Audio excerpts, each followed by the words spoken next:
महालक्ष्मी शिव महापुराण की कथा श्रवण करने का अवसर अपने को दिया है। कार्तिक के महीने में सुन रहे हो, जो भगवान शंकर के पुत्र हैं श्री कार्तिकेय महाराज,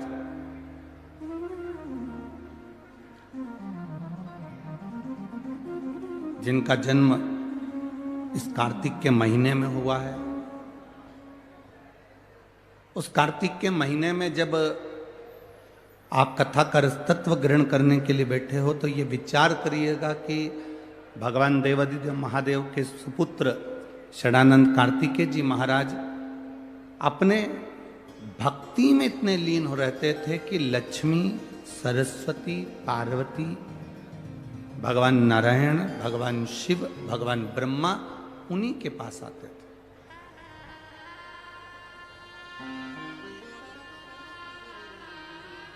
अगर कार्तिक के महीने में ये कथा आपको मिल रही है, कार्तिक के महीने में आप अगर शिव महापुराण की कथा को श्रवण कर रहे हो,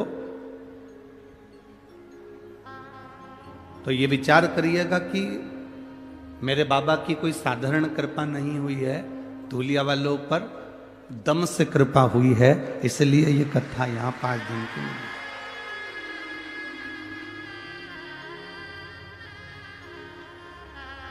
शिव कथा देती क्या है?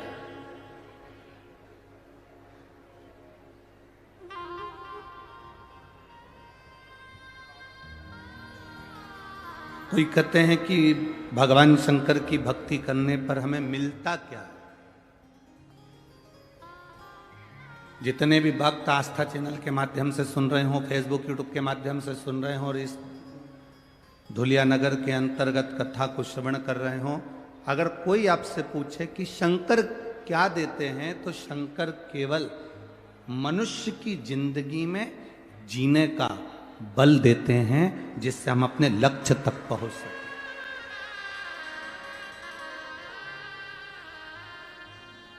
एक छोटी सी चाय की भी दुकान अगर आप खोलें तो ये विचार कर कर खोलना कि मैं अपना कर्म पूरा करूंगा, और जब कर्म पूरा करूंगा तो मुझे उसमें फल जरूर मिले। हम हमारे लक्ष्य में पीछे ना हटे। जो अपने लक्ष्य से पीछे हट जाता है, कर्म करते करते पीछे हट जाता है, फिर उसका फल नहीं मिल पाता। अपने भीतर से अहंकार को निकाल कर बाहर फेंक देना, काम को निकाल कर बाहर फेंक देना, लोभ को निकाल कर बाहर फेंक देना।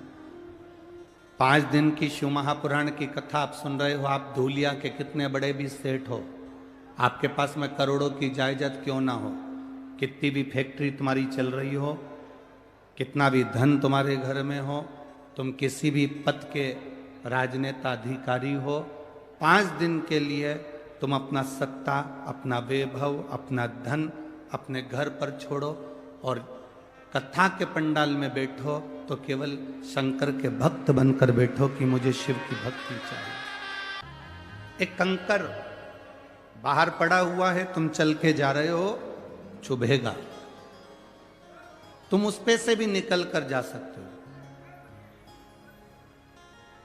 उस कंकर पे से तुम निकल कर जा सकते हो, तुम चल सकते हो, दिक्कत नहीं है। पर एक कंकर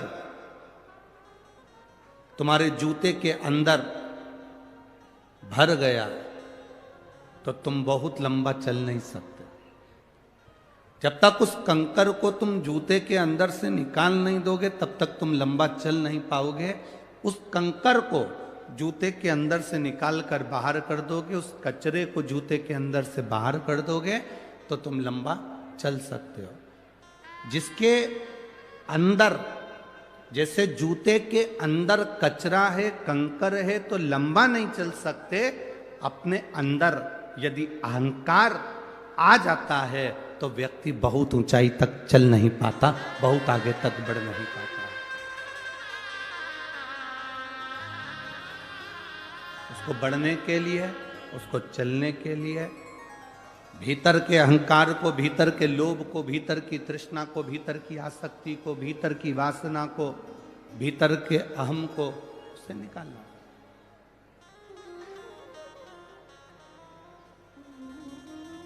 भीतर का अहम जब समाप्त हो जाए, भीतर का अहंकार जब समाप्त हो जाए तब परमात्मा की भक्ति मूल हो जाती है। महाराज शिव कथा कह रहे हैं, भगवान शंकर का संवाद कर रहा है। शिव महापुराण की कथा कहती है कि जीवन के लक्ष्य को पाना है, आगे बढ़ना है, मंजिल तक जाना है, बहुत आगे तक जाना है, तो अपने भीतर के अहम को, अपने भीतर के अहंकार को, अपने भीतर की तृष्णा को, अपने भीतर के लोभ को, अपने भीतर के अहम को आपको निकालना पड़ेगा। जब भीतर का अहम, भीतर की तृष्णा, भीतर का लोभ जब हट जाएगा तो भगवान देवाधिदेव महादेव स्वयं आपके नजदीक में, आपके करीब में आ जाएगा। शिव कब तक नहीं मिलते?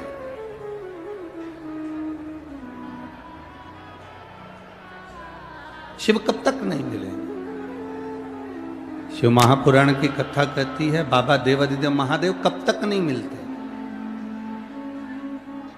कहा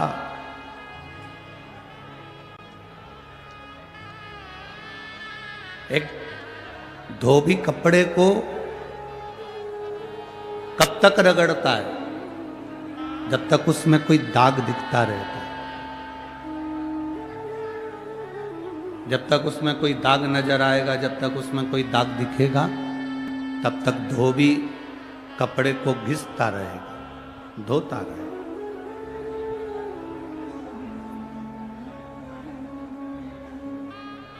जब दाग कपड़े में नहीं रहता, जब कपड़े में से दाग हट जाता है, दाग निकल जाता है, तब धोबी कपड़े को घिसना बंद कर देता है। शिव महापुराण की कथा कहती है, शिव कथा कहती है कि भगवान देवाधिदेव महादेव, भगवान शंकर कब तक नहीं मिलते?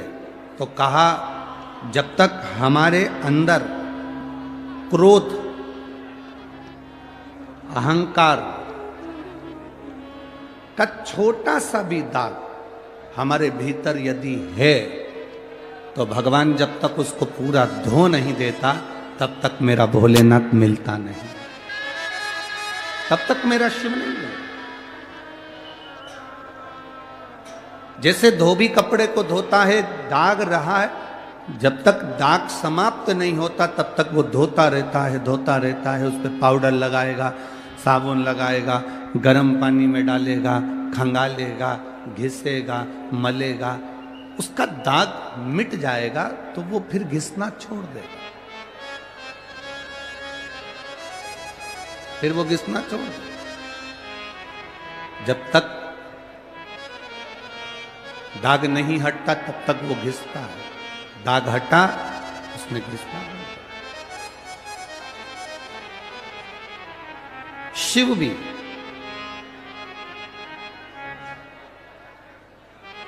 जब तक आप भीतर अहंकार भरा हुआ है, थोड़ी सी तृष्णा भरी हुई है, थोड़ा सा क्रोध भरा हुआ है, थोड़ा सा अहम भरा हुआ है, वो घिसेगा। थोड़ा दुख आएगा, तकलीफ आएगा, कष्ट आएगा, तकलीफें आएंगी, थोड़ा दुख, थोड़ा कष्ट, थोड़ी तकलीफ जिंदगी में आएगी, पर घबराना नहीं है। हमें घबराना नहीं, बढ़ेगा। थोड़ी जिंदगी में तकलीफें, दुख, कष्ट आ सकता है, पर घबराना नहीं है, चिंता नहीं करना, सब चलता। क्यों?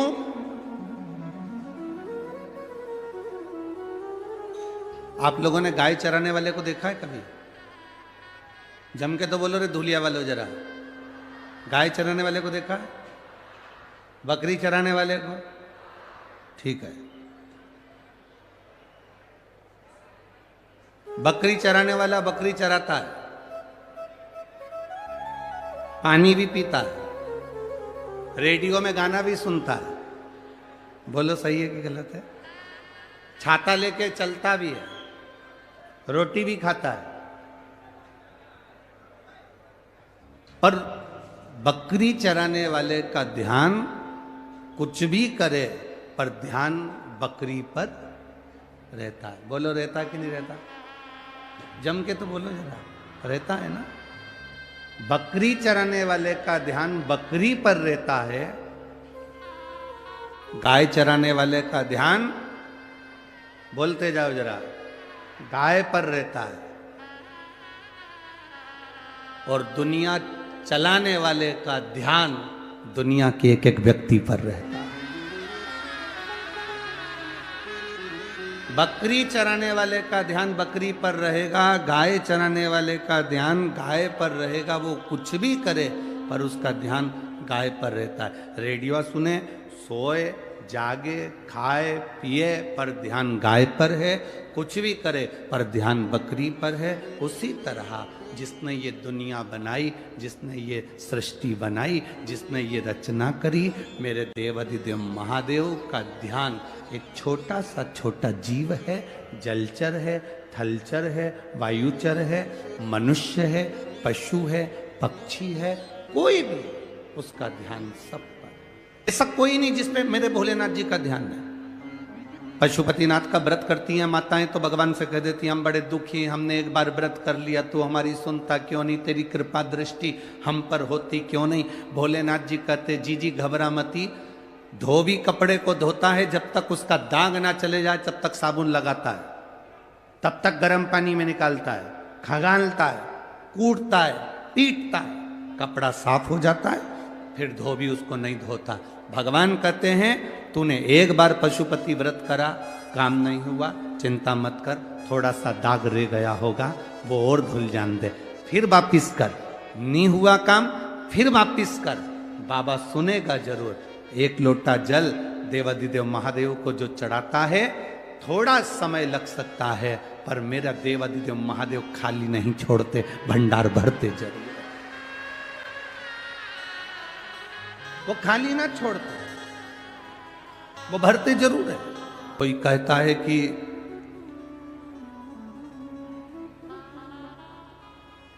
क्यों भटक रहे हो, क्यों जा रहे हो यहां वहां। हम कहते हैं तुम भटको भी मत, कहीं मत जाओ।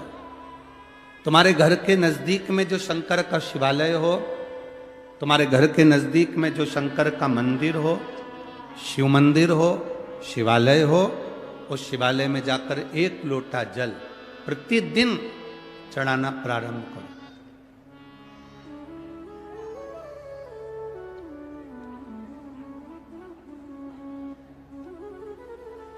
जो प्रतिदिन भगवान शंकर के मंदिर में एक लोटा जल समर्पित करता है, उसका हाथ महादेव पकड़ लेता है, फिर ऐसे ही नहीं छोड़ता, उसको मंजिल तक पहुंचाकर छोड़ता है।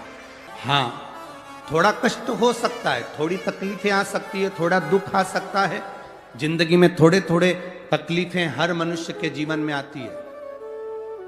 कोई संत, कोई साधु, कोई गुरु, कोई ब्राह्मण, कोई बहुत बहुत बड़ा महाराज भी अगर तुमको कह दे कि उसकी जिंदगी में दुख नहीं है, तो समझ लेना कि झूठ बोल रहा।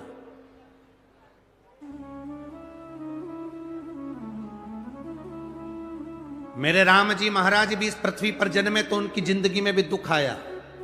मेरे भगवान कृष्ण भी इस पृथ्वी पर जन्मे तो उनकी जिंदगी में भी दुख आया। माता जानकी भी इस पृथ्वी पर प्रगटी तो उनकी जिंदगी में भी दुख आया। राधा रानी भी इस पृथ्वी पर प्रगटी तो उनकी जिंदगी में भी दुख आया।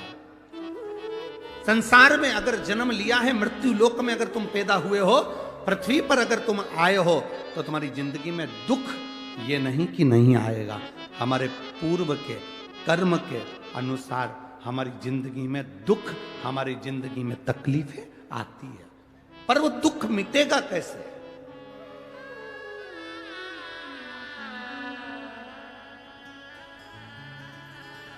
राम जी का दुख कैसे मिटा था? राम पथ गमन में जहां जहां चलकर देखो, चलो आप अयोध्या से लंका तक गए, उसके बीच में जितने राम जी के मंदिर नहीं है, उससे अधिक शंकर जी के मंदिर हैं। उसका कारण केवल एक है, राम जी जहां रुकते थे वहां शंकर भगवान के शिवलिंग की स्थापना करते थे, पूजन करते थे और वहां से फिर आगे बढ़ते थे, फिर आगे बढ़ते थे, फिर आगे बढ़ते थे। बिना शंकर की आराधना के, बिना शंकर भगवान को एक लोटा जल चढ़ाए बिना मेरे राम जी महाराज आगे बढ़ते ही नहीं थे। भगवान कृष्ण के जीवन का चरित्र उठाकर देखो, मेरे ठाकुर जी का नियम था, एक लोटा जल चढ़ाए बिना कृष्ण आगे बढ़ते नहीं थे। श्री दशरथ जी महाराज के जीवन चरित्र को उठाकर देखिए, सूर्य नारायण भगवान को जल और शंकर भगवान को जल चढ़ाए बिना दशरथ जी महाराज आगे बढ़ते नहीं थे। श्री जनक जी महाराज के चरित्र को उठाकर देखिए, एक लोटा जल चढ़ाए बिना जनक जी महाराज अपनी सभा में नहीं जाते थे। छत्रपति शिवाजी महाराज, जिनकी माता ने कहा कि बेटा सामने किला है और वो किला मुझे चाहिए, शिवाजी कहते हैं माँ क्या बात करती हो, ये किला वहां कितना कितना सैनिकों का बल भरा पड़ा हुआ है और मेरे पास में कुछ भी नहीं है, मेरे पास कुछ भी नहीं।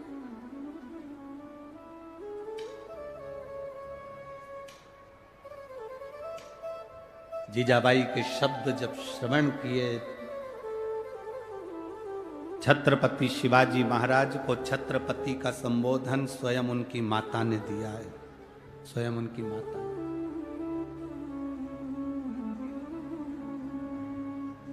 कह दिया जीजाबाई, सामने जो किला है वो मेरा है, तुझे मालूम है?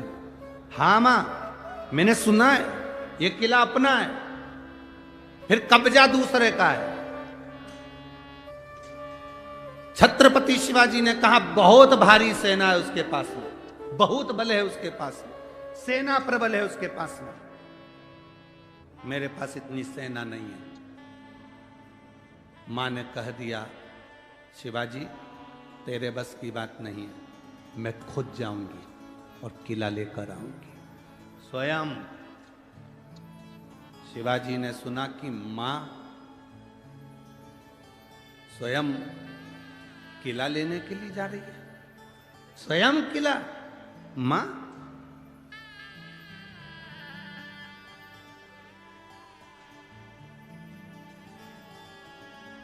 बोतल के दूध में और मां के दूध में बहुत बड़ा अंतर है, बहुत बड़ा अंतर।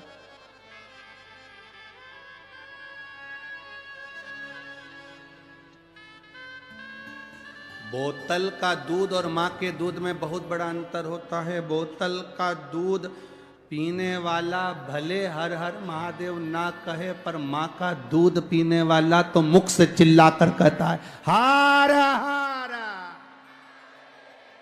और शिवाजी ने कहा दिया मां तुझे जाने की जरूरत नहीं, अब मैं जाऊंगा।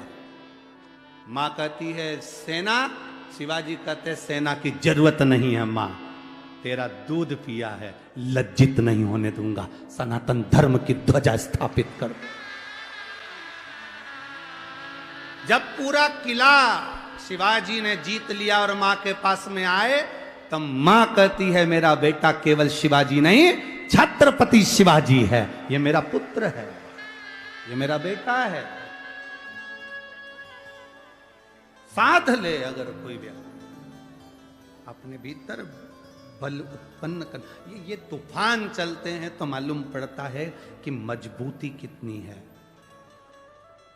कश्ती और हस्ती, कौन कौन? कश्ती नाव, कश्ती और हस्ती का पता तूफान में चलता है। कश्ती और हस्ती का पता तूफान में चलता है। जब कोरोना जैसी बीमारी आई, बहुत बड़ा रोग चारों तरफ घर्षित होने लगा, कई कई शहर की ऐसी ऐसी हस्तियां थीं, ऐसी ऐसी हस्तियां थीं जिन्होंने अपने खजाने खोल दिए और भूखों को भोजन कराया, प्यासों को पानी पिलाया, किसी को दवाई, किसी को गोली, किसी को ऑक्सीजन देते रहे। और कई कई शहर की ऐसी ऐसी हस्तियां थीं, बोल दूं,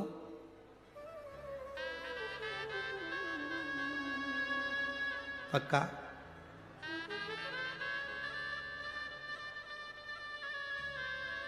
जो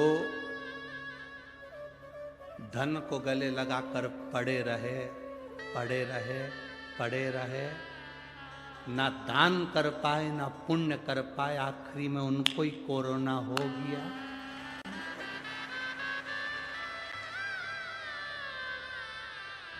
कश्ती और हस्ती का पता तूफान में चलता है। तूफान ज्यादा चल रहा है, कश्ती और हस्ती कितनी मजबूत है देखना पड़ेगा। आपका धन, आपकी संपदा, आपकी चक्री। हमने एक बार कथा में कहा था, हमारे दरवाजे पर भिखारी भीख मांगने के लिए आता है, तो भिखारी भीख मांगने नहीं आता, हमको ज्ञान देने आता है। भिखारी हमारे दरवाजे से रोटी मांगता है, भिखारी हमारे दरवाजे से भीख मांगता है, और हमारे दरवाजे के सामने आराम से बैठकर खाता है। और सेठ टिफिन रखा है, पत्नी फोन करके बोल रही है, आज मैंने भोजन अच्छा बनाया है, खा लेना। 11 बजे का टिफिन भेजा, 11:30, 12, 12:30, 1, 1:30, 2 कमाने में ऐसा लगा रहा कि 2-2:30 बजे रोटी खा रहा है। जिस रोटी के लिए तू इतनी मेहनत कर रहा है, वो रोटी तू टाइम पे नहीं खा पा रहा, तुझसे तो अच्छा भिखारी जो 10 घर से मांगता है पर भोजन भी टाइम पे करता है। भिखारी कभी लेट अबेर भोजन नहीं करता, टाइम पे। और जरूरी है कि भिखारी केवल वही होगा जो दरवाजे पर मांग रहा।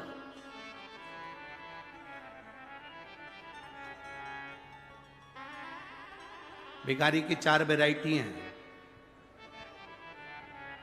अलग अलग वैरायटी के भिखारी होते हैं। एक लड़का लड़की को ब्याहने के लिए गया, दरवाजे पे जाके खड़ा हो गया, दोस्तों ने कह दिया लड़की का बाप तेरे को गाड़ी देगा, बिना गाड़ी के तू मंडप के अंदर जाना ही मत। ये उच्च क्वालिटी के भिखारी है। तू मंडप के अंदर मत जाना जब तक तेरे को गाड़ी नहीं मिले। बाप से कहा कि मैं अंदर जब जाऊंगा जब मुझे गाड़ी दोगे 4 व्हीलर, तो मैं तुम्हारी लड़की से शादी करूंगा। बाप ने बेटी को देखा, बेटी ने बाप को देखा, कोई बात नहीं। पिता ने जमाई को, दामाद को 4 व्हीलर गाड़ी दे दी। बेटी गाड़ी में बैठकर घूमने चली, चौराया आया, दरवाजे पर गाड़ी का कांच बजाया। भिखारी ने, बेटी ने कांच नीचे करा, पर्स खोला, उसमें से 5 रुपए, 10 रुपए, 2 रुपए निकाल कर दिया।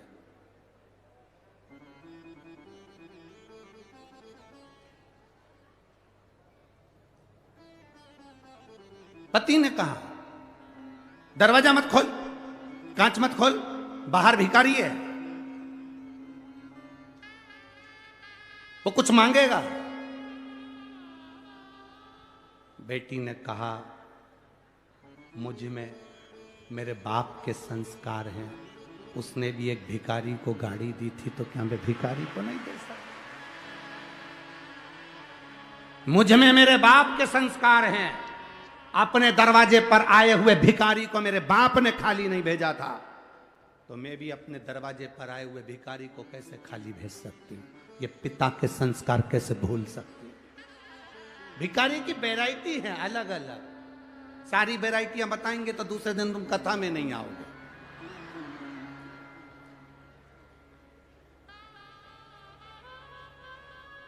एक लड़की के घर से मांगा हुआ धन बहुत दिन तक नहीं चलता।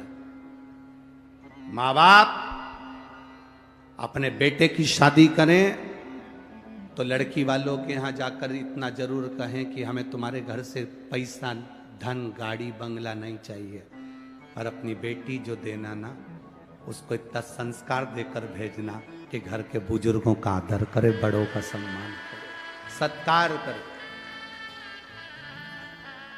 धन से मूलता नहीं होती है। कार वाली बहू नहीं, संस्कार वाली बहू लेकर आओगे तो जिंदगी की सार्थकता सिद्ध हो जाएगी आपकी। बड़े बड़े लोग बहुत धन की ओर आसक्त होते हैं। हम पहले भी निवेदन करें, वाकर, लाकर और साकल जम के बोलो तीन चीजों के नाम, वाकर, लॉकर और साकल। साकल मतलब वो कुत्ता को जो बांधते हैं ना, वाकर मतलब जानते हो, पकड़ के जो चलते हैं बुढ़ापे।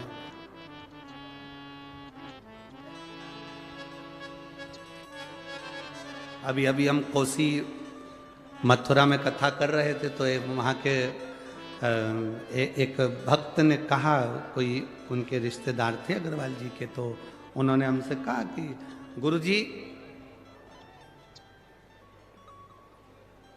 उनके कोई परिचित थे अग्रवाल जी के, तो उनके रिश्तेदार ने कहा, गुरुजी बुढ़ापा बहुत सुनने के लिए होता है, सही है ना, कितना सुनना पड़ता। हमने कहा भैया बुढ़ापा ताने सुनने के लिए नहीं होता है, बुढ़ापा कथा सुनने के लिए होता है। बुढ़ापे में ताना सुना नहीं जाता, बुढ़ापे में कथा सुनी जाती है। कभी भी यह ना सोचे कि बुढ़ापा मिला है तो ताने सुनना पड़ेंगे, बुढ़ापा मिला है तो दुनिया के ताने सुनना पड़ेंगे। ना ना, शिव महापुराण की कथा कहती है, जैसे जैसे बुढ़ापा बढ़ते चले जाए, घर से, बहुओं से, बच्चों से थोड़ी आसक्ति कम होते चलना चाहिए और भगवान से प्रेम बढ़ते जाना चाहिए। पर बुढ़ापा जैसे जैसे बढ़ता है, घर में इतना इतना तुम्हारी आसक्ति होती जाती है कि बहू जरा सा भी गुजिये की डिजाइन चेंज कर दे तो तुम तुरंत चंद्र घंटा बन जाती, तुरंत। जरा सी गुलाब जामुन बहू बना रही थी और वो गुलाब जामुन में गुलाब ही नहीं आ पाया, जामुन जामुन रह गई, तो तुम्हारा क्रोध आ जाता। ना ना ना, प्रेम बढ़े तुम्हारा। कोई बात नहीं, आज बिगड़ी है ना, कल सुधरेगी। आज नहीं बना पा रही है ना, कल बनाएगी। पर कभी चार लोगों में ये मत कहो कि मेरी बहू को कुछ नहीं आता, ये बनाना नहीं जानती, ये नहीं जानती, इसके माँ बाप के यहाँ से ये सीख कर आई है, इसके पिता के घर से ये सीख कर आई है। ना, कभी ऐसा संबोधन मत कहो। बेटी आपकी है, बहू आपकी है, आप बड़े हो, आप समझदार हो। अपना बचपन याद करो कि तुम्हारी सास ने तुमको सिखाया था, आज तुम्हें मौका मिला है कि तुम दूसरे के घर की आई हुई बेटी को अपने संस्कार देकर ढालने का प्रयास करो। ये आपकी जवाबदारी।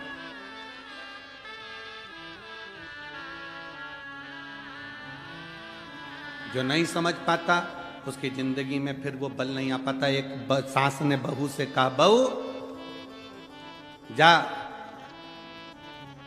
हंडे में छाछ रखी है, बिलो ले उसको दही को। बहू ने छाछ बिलोना प्रारंभ करी, उसमें माखन आ गया। जैसे ही माखन आया तो बहू चिल्ला के जोड़ी, मम्मी आई, माखन आ गया। सास गुस्से में धन धनाती हुई आई, बहू में एक थप्पड़ दिया धर के। कल की आई, ससुर का नाम लेती है। अब बहू को नहीं मालूम था कि मेरे ससुर का नाम माखन है, उसको नहीं मालूम। कल की आई, ससुर का नाम लेती है, आज के बाद नाम लिया तो तेरी जीवान खींच लूंगी। 2 महीने के बाद मलाई फिर तैयार हो गई, बहू फिर बिलोने बैठी, फिर माखन आ गया। अब की बार चिल्ला के दौड़ी, मम्मी आई, ससुर जी हंडी में आ गए। अब इससे ज्यादा क्या बोल सकती है, क्योंकि ससुर का नाम नहीं लेना उसने। ससुरा हंडी में पड़ा।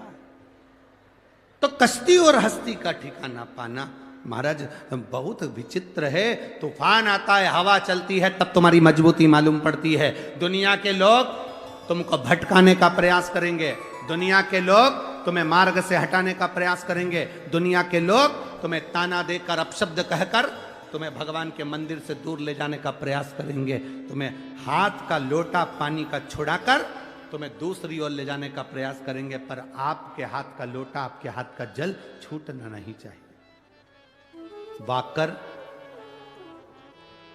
लाकर और सांकल, ये 3 पर आज की पूरी जिंदगी चल रही है, बुढ़ापा वॉकर से निकल रहा है, जवानी सांकल पकड़ के निकल रही है, और कई लोगों की जिंदगी, माताओं की जिंदगी लॉकर से निकल रही है कि मेरे पास लॉकर में इतना रखा है। हमारा निवेदन है, लॉकर में जो रखा हुआ है वो तुम्हारे काम आएगा कि नहीं आएगा, पर इस हृदय के अंदर अगर श्री शिवाय नमस्तुभ्यम भगवान देवाधिदेव महादेव का नाम तुम्हारे अंदर भरा पड़ा है तो ये अंत समय तक तुम्हारे काम जरूर आएगा और तुम्हारी जिंदगी सवरेगी। शिव कब मिलते हैं?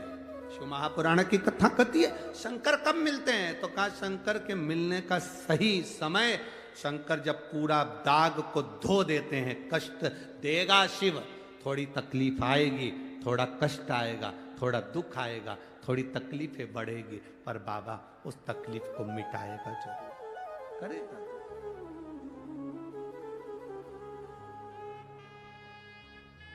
बोल बम का नारा है, अच्छी जम के बोलो जरा, बोल बम का नारा है, सारी समस्या का हल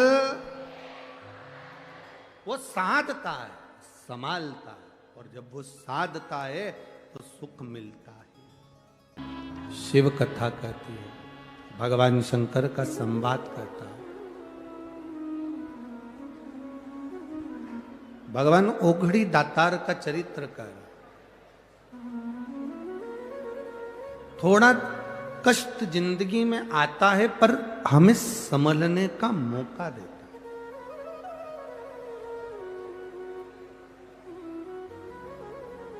एक बड़ी सुंदर कथा आती है। एक बार भगवान नारायण लक्ष्मी जी के नजदीक में विराजमान थे। लक्ष्मी जी चरण दबा रही थी और भगवान विष्णु विश्राम कर रहे थे।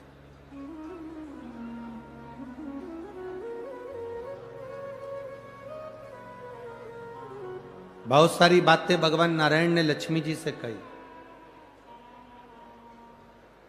महालक्ष्मी शिव महापुराण की कथा है, थोड़ा ध्यान देना।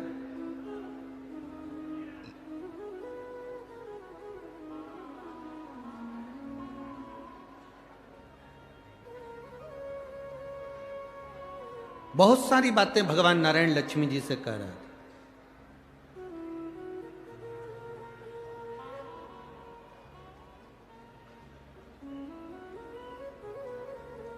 अब लक्ष्मी जी का ध्यान कहीं और लगा हुआ था।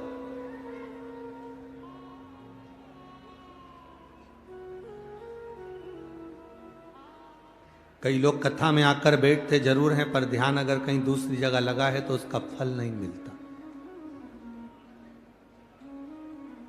फल की प्राप्ति तब है जब आपका शरीर कथा में है तो मन भी कथा में होना चाहिए।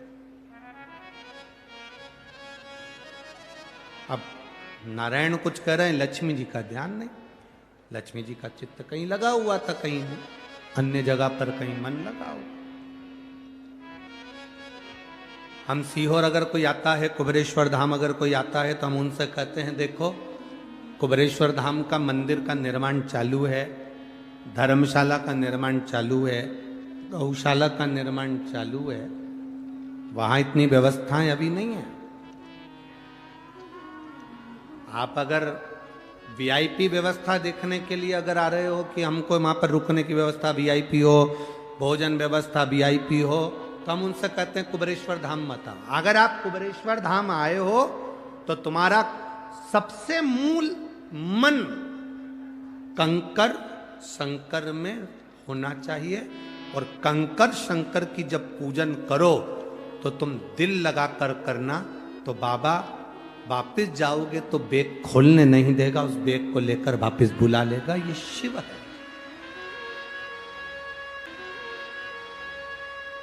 ये ओघड़ी। अगर मन लगाकर नहीं बैठे हो, मन लगाकर स्मरण नहीं कर रहे हैं, मन लगाकर कथा का रसतत्व ग्रहण नहीं कर रहा है, तो फिर उसका सुख नहीं है, कुछ भी उसका कोई फल नहीं है। हृदय रखकर अगर कथा का लाभ ले रहे हो तो आपको उसका फल मिलेगा, मिलेगा उसका।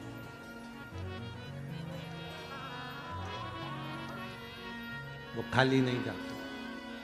शिव अगर पकड़े तो मन से पकड़े। आप अगर एक लोटा जल शंकर भगवान को चढ़ाने जा रहे हो तो दिल से जाना, दिखावे से मत जाना। अगर किसी के दिखावे से जा रहे हो, 2-3 महीना चले गए, 2 महीना चले गए, 1.5 महीना चले गए, दिखावे से पहुंच गए, उसका कोई लाभ नहीं है हमारा। लाभ कब मिलेगा? जब आप उसका दरवाजा ना आओ, उससे जो कहा जाए, दिल से जो कहते हैं वो श्रवण कर। आप आए जरूर हो शिव महापुराण की कथा में, पर मेरा बाबा तुमको क्या देकर भेजेगा ये तो तुमको मालूम पड़ेगा बाद में कि बाबा ने क्या दिया है। वो देगा।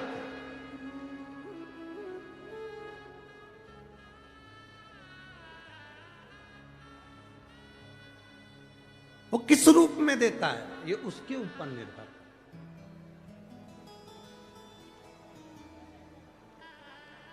शिव कथा कर भगवान नारायण लक्ष्मी जी से बात कर रहे हैं और लक्ष्मी जी अपने चित्त को नहीं लगा पाए,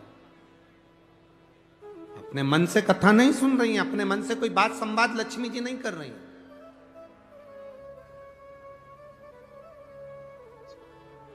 लक्ष्मी जी का ध्यान बटा हुआ है और लक्ष्मी जी का ध्यान कहीं और। भगवान नारायण ने जब लक्ष्मी जी से एक प्रश्न किया, उस प्रश्न का उत्तर माता लक्ष्मी जी ने नहीं दिया, तब नारायण ने अपने नेत्र खोले, खोल कर देखा कि लक्ष्मी जी एक बैकुंठ में एक अश्व आया है, बैकुंठ में एक घोड़ा आया है, उस अश्व को, उस घोड़े को माता लक्ष्मी जी देख रही। मन नारायण भगवान के प्रश्न पर नहीं था, बात पर नहीं था, उनका ध्यान एक घोड़े पर था, एक अश्व पर था।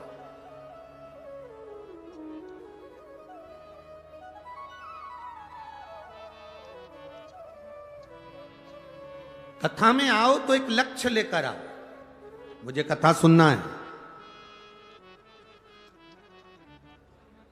आगे बैठूं, पीछे बैठूं, कहां बैठूं, ये लक्ष्य लेकर आना। मेरा भोले बाबा जहां बिठा देगा वहां बैठकर कथा सुन लूंगी और बाबा का आशीर्वाद लेकर चलूंगी। वो जहां बिठाएगा वहां बैठो। अब वो पुल तो नया था, उसका तो टेंशन नहीं था, पर जब चलते चलते वहां से आगे बढ़कर एक बीच में पुल आया, 2 पुल थे, इधर वाला भी उधर वाला। अब वो पुल तो नया था, ये पुल पुराना था, और उस पे जब भक्त इतने सारे, अब हम उसको आविष्कार को बोल रहे आगे बढ़ा, आगे बढ़ा, और वो आविष्कार वो बाजू में इधर अग्रवाल जी टंगे हुए थे, इधर बाजू में, तो वो उनसे कह रहे बढ़ाओ। अब अग्रवाल जी तो खुद खिड़की में से टंगे हुए थे, इधर पकड़े हुए। अब उन्होंने तीसरे से कहा आगे बढ़ाओ, तीसरे ने चौथे से कहा आगे बढ़ाओ, चौथे से 5वें ने कहा आगे बढ़ाओ, और 5वां व्यक्ति मालूम पड़ा बाजू में खड़ा था, अगले वाले पुल में, बाजू वाले। और वहीं पर सारे भक्त खड़े, हम भी बाबा से कह रहे बड़ी मुश्किल से फंसे, पुल में दम नहीं दिख रही है, पर धूलिया वालों में बहुत दम है।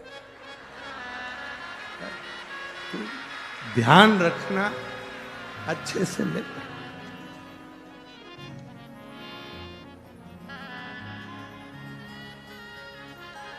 बाबा ने लाज रखी, जैसे धूलिया के लोग दमदार, सिद्ध हो गया पुल भी दमदार सिद्ध हो। और ऐसा लग रहा था भगवान जाने कि इतने, हम तो 2-4 लोगों से पूछे धूलिया में इतने सारे हैं, तो वो कहे ये तो दिख रहे हैं, आधे से ज्यादा बिल्डिंगों पे चढ़े हैं, बिल्डिंगों पे चढ़े। शिव कृपा है। वास्तव में आप लोगों का प्रेम शिव जी के प्रति, शंकर जी के प्रति बहुत है, और मेरा कुबेर भंडारी खूब दे, खूब। मेरा कुबेरेश्वर महादेव आपकी झोलियां ऐसी भरे, ऐसी भरे कि आप ऐसे ही शिव महापुराण की कथा करवाते रहें। आज ये भक्त लोग करा रहे हैं, फिर मौका मिले, फिर बाबा की कृपा हो, फिर बीच में एक आध बार आविष्कार जी को फिर पकड़ लेना, फिर बाबा की कृपा हो, फिर योग बने, फिर ऐसा योग बनकर ये भक्तों का भाव शिवमय होता रहे, इससे बढ़कर सुख नहीं। मौका मिला, सुनो, श्रवण करो और अपनी जिंदगी को धारण करो। कथा कोई भी करा, उसको कोई हमें विचार नहीं करना कि कौन ने कराई, क्यों कराई, किस लिए कराई। अरे बिल्ली के भाग्य से छीका टूटे, पर टूटा तो है? और कथा तो हुई ना अपने क्षेत्र में, इससे बढ़कर कोई आनंद नहीं। जीवन का एक लक्ष्य अपने भीतर एकाग्रित करिए, कथा रस तत्व को पाने का प्रयास करिए, मन लगाना। लक्ष्मी जी ने मन नहीं लगाया, भगवान विष्णु ने नेत्र खोल लिए, नयन खोले, देखा तो लक्ष्मी जी का ध्यान था एक घोड़े पर, एक अश्व पर जो बैकुंठ में घूम रहा।